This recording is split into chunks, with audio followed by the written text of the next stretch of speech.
Hello and welcome back to Her Hoop Stats Unplugged. As always, you are here with Megan Gauer, and today it is just going to be just me on the podcast. We're going to take the week off for the Thanksgiving holiday. Happy Thanksgiving, everyone. But it has been a crazy week in NCAA women's basketball, so figured that we needed to get an episode in here to at least talk a little bit about everything that's gone on over the last few days in the college basketball world. So here we are. I'm going to call this a mini episode. We'll see how many it is when we get to the end, but going to talk just about all of the big upsets, big games that we've seen over the last week or so. Of course, lots of big matchups just on the schedule for this week to begin with. We had number 1 South Carolina at number 2 Stanford on Sunday. South Carolina gets the win there in overtime, so those two teams stay number 1 and number 2 in the country as we headed into this week. We also had a top 10 matchup in Connecticut with number 5 UConn taking on number 10 NC State. UConn coming away with a convincing win in that one. And then also number 19 Maryland down at number 17 Baylor. Maryland gets the win there. Some other great ranked matchups too. We had, number 25 Utah knocking off number 16 Oklahoma. Maybe not that big of an upset per se in terms of, both teams were in the top 25. Should have been a good matchup, but the way in which Utah wins that 124-78 is certainly shocking. And then we get to the upsets. We had earlier this week, Kansas State, not ranked at the time, has snuck into the AP poll at 25 cents. Kansas State gets the win over Iowa, at the time the number 4 team in the country, knocks off the Hawkeyes. So Hawkeyes have taken their first loss of the season, an impressive performance from Kansas State there. Close game, 84-83 final. And then we head down to the Bahamas where the madness really gets going. The battle for Atlantis in the Bahamas. A great field, one that was definitely poised for some upsets, but I don't think anyone could have predicted the number of upsets we saw in that field. Just on day one, Marquette, unranked, takes down number 3 Texas. Texas still without Rory Harmon, but still Marquette gets the win in that first game. And then Gonzaga gets the win over Louisville as well in overtime in the second game. So the bottom half of the bracket from day one becomes Texas and Louisville on the consolation side of the bracket. And then on day 2, UCLA with a convincing upset win over Tennessee. They take down the Lady Vols 80-63. So we get a Marquette UCLA final in the battle for Atlantis. I don't think anyone had that and predicted. If you did, hats off to you, because very unexpected final game there. But UCLA takes home the battle for Atlantis trophy. 66-58 ending game there in overtime. A great battle between two really tough defenses to take home the win for the Bruins. And then moving even around the bracket after that, the upsets didn't stop in those opening rounds. Tennessee also lost to Gonzaga in the tournament in the consolation side of the bracket. So they come home with just one win over Rutgers from the Bahamas and move to just 2-4 on the season. And then Louisville was able to get the win over Texas in that consolation game, but they fall to South Dakota State in the third game of the tournament. So they also dropped 2 games down in the Bahamas. And Texas also drops 2 games, only getting the win over Rutgers in their last game there. So they fall to 2-3 on the season as well. So Texas and Tennessee, 2 teams that were ranked in the top 5 to start the season, now under 500, both have fallen in the rankings. Texas down at 19, Tennessee down at 23, and those rankings came out before the Tennessee lost to Gonzaga. So another hit to Tennessee. Probably we will see them fall out of the top 25 next week. So just a really rough start to the season for Tennessee.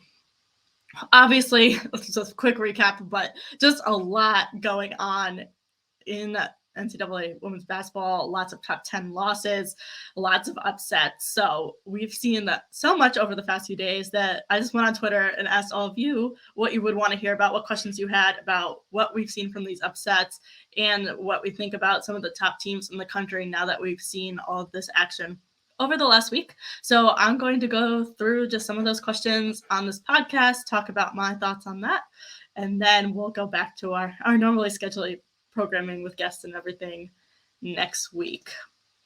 So first question off of Twitter: what upsets surprised me the most? I'm gonna go with two answers here, so I'm gonna cheat a little bit and not just give one answer. But I think the one on the team that was causing the upsets that surprised me the most was Marquette's run to the Battle for Atlantis final. Like I said, they fall to UCLA in that title game, but a team that coming into this field, probably not a team anyone was circling as a team to expect in the title game to even possibly win that first round matchup with Texas. But Marquette really impressed in this tournament. They kind of returned three core starters, Jordan King being the one that scored the most points in that big Texas game. But they just really excelled in this tournament. And I think they passed the eye test. That was the biggest thing as well. They didn't quite make it into the top 25 this week from their run. They were right outside in that receiving votes section. I don't know if they'll slip in there next week with the loss to UCLA, but I think the way they played against UCLA, it was a competitive game, went to overtime. This team looks like a top 25 team and a team that might make it into the top 25. So a really impressive run in the Bahamas for Marquette, and definitely one that surprised me. On the flip side, the upside that has surprised me the most on the team that has failed to win games would be Tennessee. I don't know that Tennessee's loss to Gonzaga or UCLA in the Bahamas is either one is that surprising. Maybe the manner in which they lost to UCLA, where UCLA beat them by 17 points, is surprising. But I think more in general, just this is a Tennessee team I was high on coming into the season. I think a lot of people really thought is this the year that Tennessee goes back to the Final Four? Are they a national contender? And we've just seen them have a really disastrous start to their season. I mean, kudos to Kelly Harper for playing a tough schedule, because I'm sure there's other teams in the top 25 right now, maybe one that's in the conference that Tennessee's in that hasn't played anyone tough so far, that might have the same record had they actually played the schedule Tennessee has played. But just to not get the win in any of these kind of bigger matchups that they've had is shocking, and just not a good start for the Lady Vols. I mean, we saw obviously a couple of weeks ago the loss to Ohio State, then the loss to Indiana, and then to go down to the Bahamas and not be able to beat anyone other than Rutgers. They were close. They were at least competitive in that game with Gonzaga, but still couldn't get that win over Gonzaga. I think it's just a really rough start for them to not be able to pull out a win over any of the teams that you're kind of talking about in that top 25, top 30 grouping that they've played so far this season. So like I said, now they're at 2-4 on the year. Their only wins over UMass and Rutgers. If they don't fall out of the top 25 next week, I would be absolutely shocked. So I honestly don't know what the record is for how fast the team has gone from a top 5 team to not even in the rankings, but I'm going to go with that. This Tennessee team is probably going to set that.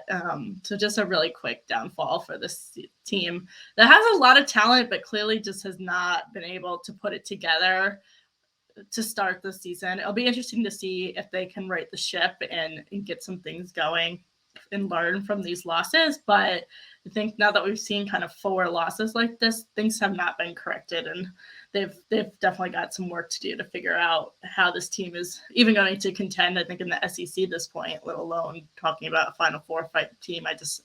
From what we've seen, I just can't imagine that we're actually going to be talking about Tennessee in that right now. Right now, they don't even look like a top 25 team, let alone a Final Four squad.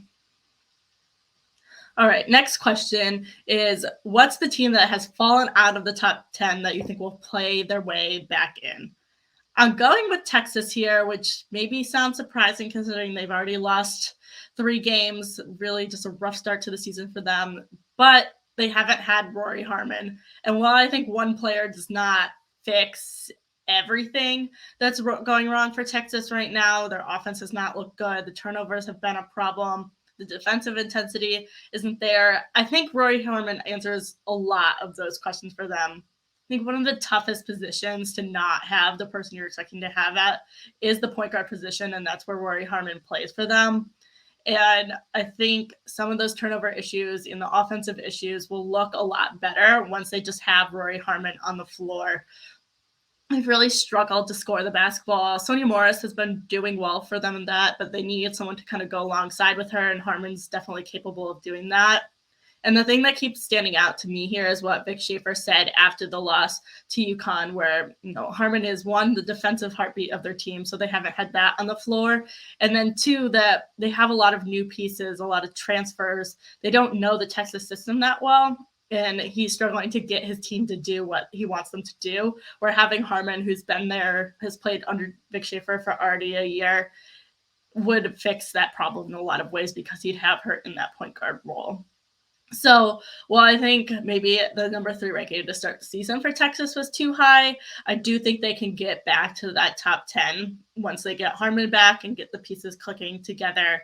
The other thing that for me is going to make this team probably get back to a top 10 team is we haven't really seen that intense defensive presence from this Texas team in their early losses here, but it's a Vic Schaefer coach team. They're going to get Rory Harmon back. She's going to bring that energy. And there's not very many Vic Schaefer teams that don't play good defense. So I do think they're going to iron out at least that part, even if the offense continues to struggle a little bit. So I do think we'll see this Texas team back in the top 10 before we get to the end of the season. This next one. So how many of the upsets do we think have to do with the transfers, the number of transfers that we've seen, or the continuity or lack thereof continuity across a lot of these teams? I think other people have articulated this better than I'm going to, but Juno Arayama had a good comment following the win that UConn had over NC State this weekend about how the transfer portal has changed a lot of these top programs. You're bringing in a lot of these new pieces, and it takes a while to get that together. It's not affecting your kind of 25 to 30-ish ranked teams, that mid-major type teams that have their players, have that experience. They have the same squad that they're bringing back. And that means those teams are maybe don't have as much talent per se as some of these top teams, but they have a good team and a system in place and players that know how to play together. And I think that's a big piece of kind of why we're seeing a lot of these upsets, especially early on this year. You've had teams like Tennessee, teams like Texas that are relying so heavily on these great pieces that they've brought in, but they maybe necessarily haven't figured out all how to play those pieces together and get all of those pieces working together yet at this point in the season, where teams like Gonzaga, teams like South Dakota State have all these pieces and they've had them on their team year after year after year. So they have continuity, and that's allowing them to just be very solid teams and to work together and to be able to pull off these upsets because the team knows what they're doing out on the floor together.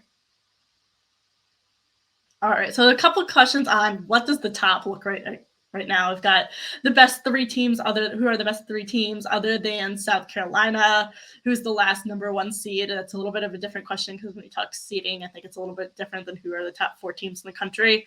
But the general sentiment seems to be, what does the top 4 actually look like right now? I think obviously South Carolina getting that win over Stanford, reigning number 1 team, reigning national champion, that is the number 1 team in the country right now. So I think Stanford is a close second. They did get take the loss to South Carolina on Sunday, but again, a game that went into overtime, was close all the way through.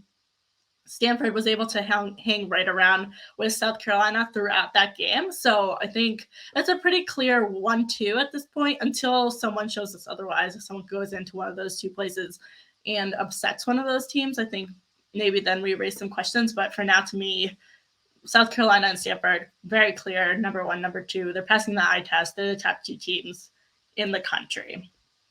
Number 3, I actually think the AP poll has this right. And now I think number 3, for me, at least right now, is UConn, because when you start looking past UConn, I don't know how proven any of these teams are. I'm not saying that one of them can't be better than UConn, but we've seen UConn play 2 top 10 matchups. Obviously, that Texas matchup without Rory Harmon and what we've seen happen to Texas over the last week maybe doesn't carry as much weight. But NC State, still a good team. And then the way that UConn beat NC State, not just that they beat them, but they came out beat them by over 20 points. They just passed the eye test again. Like I said, with South Carolina and with Stanford, the eye test makes this UConn team look good. And then they look good while they're still missing some pieces they expect to get back as well. They didn't have Dorka Juhas, their center, in that NC State game. Caroline Ducharme is still limited for them. So a team that has some pieces that are coming back still, but is passing the eye test. And I think until we see some of these other kind of 4 through 10 teams play some of the top competition and really get tested, I think for me, I'm going to go with that UConn is the number 3 team. The number 4 spot is where I've got a big question mark right now. If you run through what's in the AP poll, 4 is Ohio State, 5 is Iowa State, 6 Indiana, 7 Notre Dame, 8 North Carolina. I'm skipping over 9 and 10 because that's Iowa and Louisville, and I don't think that either of those are the number 4 team in the country. And then 11 Virginia Tech. I think it's probably one of those teams that's the 4th best team in the country, but we really haven't seen any of them tested that much yet. Ohio State and Indiana do have that win. Both have a win over Tennessee. I don't think that win looks as good as it maybe did a week ago when you're now looking at Tennessee saying this. I don't even think this is a top 25 team. It's a good win, but it's not you're definitely the number 4 team in the country type win. So I think we'll know more once we kind of get through this next weekend of Thanksgiving tournament and some of these other big non-conference matchups coming up, and have seen these teams actually get tested a little bit and see where they're at and what they look like against other higher caliber competition. To kind of address the seeding side of it, though, I do think that last number 1 seed is probably coming from the ACC. Just still, even if Louisville is going to have a little bit of a down year, NC State just lost pretty badly to UConn, but you still have Notre Dame, Virginia Tech, North Carolina in that top group. So I kind of think just there's, even with those other 2, if they're a little further down, they're still top 25 teams. That's a lot of top-heavy talent in the ACC. So I think kind of whoever comes out of the ACC on top and gets some really big statement ACC wins is probably going to have the best strength of the schedule to get that number 4 numbers, or that 4th overall number 1 seed. All right, our next question. Who is still overrated when we look at the AP poll that we got this week after all of the chaos? To me, 3 teams stand out. 1, Tennessee. We've already hit on this, so I'm going to be quick, but they should fall out anyway with that loss to Gonzaga, but this just does not look like a top 25 team to me right now. So I think they're going to have to come out of the AP poll next week. Iowa at number 9. Kansas State sneaks into the top 25 this week, so that looks like a better loss for Iowa, but I think in combination with them going to overtime with Drake, still a decent team, but, top 30-ish team. And then the win over Belmont that they had this weekend was still pretty narrow win, and I just haven't seen anything from them that's making the step forward defensively for Iowa. So I don't think that this, right now at least, is a top 10 team. To me, just the way they've played, the kind of their last slate of competition that's more in that 25 to 30 range doesn't indicate a top 10 team to me. The other one for me is Maryland. This team, I know they just beat Baylor, but Baylor doesn't have Asia Blackwell. That's a huge part of what this Baylor team is supposed to be. They moved up to number 14 in the poll after that win. That seemed like giving too much credit for a narrow win over a team that just isn't the same without Asia Blackwell, and they just don't pass the eye test for me. So I think 14 is just way too high for Maryland right now. I don't think they're a top 15 team. All right. Next question. How many of these upsets have been due to great team performances versus an individual player balling out? Kind of on that notion of what we talked about how some of these teams just have so much continuity and that's allowing them to get upsets. I think a lot of the wins that we saw down in the Bahamas or even the Kansas State win are really just good team performances. There's a couple players, and I'm going to get to them in a second, that really did have standout performances, but it's no one's dropping in these games that we've seen, the upsets. No one's dropping 40 points or putting up 30 and 10. It's really been kind of a team effort that's been able to get them there. That said, I think there's a few players that kind of stood out down in the Bahamas as putting up big performances. Marquette in their win over Texas, Jordan King came up with 25 points. That was huge, especially against a Texas squad that was struggling to score. Having no answer for her 25 points was a big hit for them.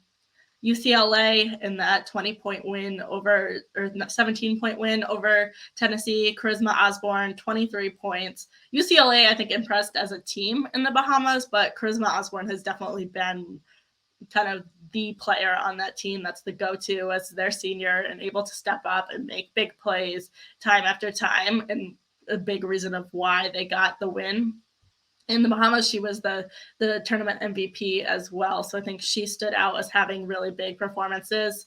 And then lastly, South Dakota State in their win over Louisville. Maya Selland, who's the reigning MVP from last year's WNIT, 25 points in that win. I think Selland just really exposed a lot of the questions that this Louisville team has in the post, and was really just able to capitalize on their lack of depth there.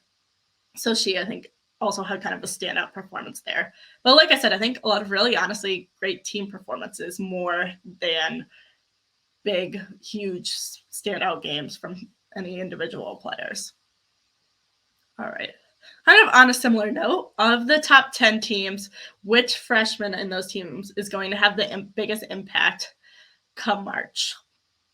So I'm going with a Stanford freshman here, and it is not Lauren Betts, the number one recruit in the country. I do think that Betts is going to play a big role for this Stanford team more and more as the season goes on. But the player for me that stands out right now for Stanford as kind of being such a big point as a freshman of where they're going to get to this season is Talana Lopolo. She is a true freshman point guard. They're starting her at the point, and I think that's a really tough position to be in as a freshman. I think she's done a decent job there so far, and she's sharing that role with Haley Jones. But it's a role, the point guard role, a role Stanford never really figured out last year. They're still struggling with it this year. 22 turnovers against South Carolina. That's a really big number of turnovers. Obviously, they were still able to hang around, lost the game in overtime, but we're right there with South Carolina despite the 22 turnovers. So their talent is allowing them to still keep up with top competition, even with those question marks and the struggles in that spot. But I think the better Lopolo can be for this team, the better the Stanford team will be, and the better the chance they have of getting to the Final Four when we get to March. Not a top 10 team, at least not at the moment. They're top 20 team, though. I wanted to just talk also here on UCLA's freshmen because they really surprised me and impressed me in the battle for Atlantis. They have obviously the top recruiting class in the country. Number 2 recruit Kiki Rice, really impressed in the battle for Atlantis. She was named to the all-tournament team. Gabriela Jaquez off the bench also really impressed me for UCLA. And I think this is a UCLA team that's just going to keep getting better because they are relying a lot on this freshman class, but the freshman class is just going to keep improving as the season goes on. They spend more time in the team. They spend more time in the college game. So I think definitely a team to keep an eye on this year because as those freshmen grow, this team is also going to get better. And I was very impressed by already where they're at, even though we're only in November. One last question, and a personal favorite of mine because we get to talk about the Big East and their great start. But what does this first part of the season do for the Big East going forward? So the Big East has had a great start to this season. They've had 6 wins already over ranked opponents, more than any other conference in the country. And it's not just UConn either. UConn has 2 ranked wins, but Creighton has 2 ranked wins. Villanova has a ranked win. Marquette has a great ranked win. If Marquette moves into the AP top 25, we could see 4 Big East teams in the AP top 25, which I think is more than the conference has had in a long time. And it's been a really good start for the Big East. And I think what also stands out to me about the Big East is that a lot of these teams have played tough schedules starting off. Even teams like Creighton, they did the South Dakota road trip. So they played South Dakota State and South Dakota. They played Nebraska at home. They still have a road trip to Stanford coming up. So they've played a really tough schedule. And I think having that early season, high level of play is only going to elevate the play when we get to the conference season. So I think yes, it's going to help RPI and net and things like that, those metrics. But I think more important, it's really just going to elevate the level of Big East play this season. And we're probably going to see more Big East teams in the tournament come March because of it. All right, that is all the questions I'm going to go through because I said mini episode and we're already at over 20 minutes. But we've got a lot of big matchups still coming this week. Obviously, Feast Week happening right now. Big tournaments this weekend over Thanksgiving. We've got both of the Phil Knight tournaments. First year, the women's side has had Phil Knight tournaments. So we've got the Phil Knight Legacy, the Phil Knight Invitational, the Gulf Coast Showcase down in Fort Myers as well. Should be a great one. We previewed all of those on last week's episode. So if you haven't listened to that, so you can skip through the Battle for Atlantis part and just make it to those other 3 tournaments. Those should be exciting. I'm sure that we're going to see a lot more upsets this week, so it should be fun. That's all for today's episode. Thanks for listening. As always, make sure you rate, like, and subscribe to the podcast wherever you're listening to or watching us. Also, be sure you're subscribed to the stats site, herhoopstats.com, and to our free newsletter on Substack. And be sure you're following us on social media at herhoopstats on all platforms. Thanks again for listening, and happy Thanksgiving, everyone.